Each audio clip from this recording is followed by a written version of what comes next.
Maaleykum sama gars, j'espère que vous allez bien. Jiitu maa ngi jéggalu ci yaari fan yi ma ñàkk a joxe résumé d'actualité journal yi ma doon jot ngir tënkal leen ko laa jotu doon maa ngi ciy tuub bu wér.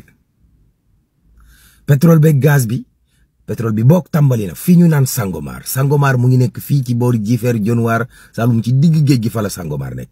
tàmbaliwul tey nag 2004 la woon ba 2024 ñu door a tànk tey suñu 100 000 barils de pétrole. Sénégal dugg ci ruqub cercle réew yi néew ci àdduna bi yi def pétrole ak gaz.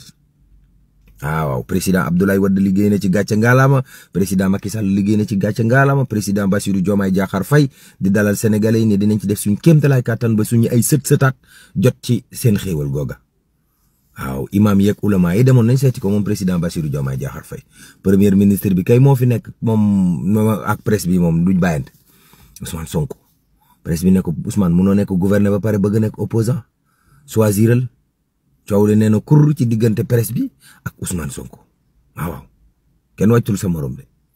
feneen fi coow nar a am mooy ñi nga xam ne dañoo yor ay auto présidence ba pare góor ci ku ci mel ne directrice su TDS ba woon Nafissatou dañ ko convoqué gendarmerie ne ko ana oto yi mu ne moom yorut oto te li mu nekk di dund ni acharnement la.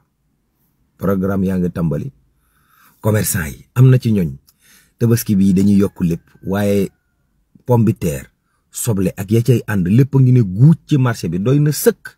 sénégalais nag mun naa bàyyi ba tabaski ñëw kilo soble bi doon jar téeméer mu mën ko jaay 2500 te du ci am ragal gu yàlla.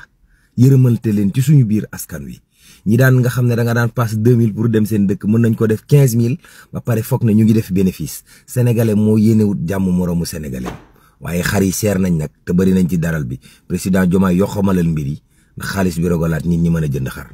sa xar yi nga jëndee 160 000 moom ëpp na ko.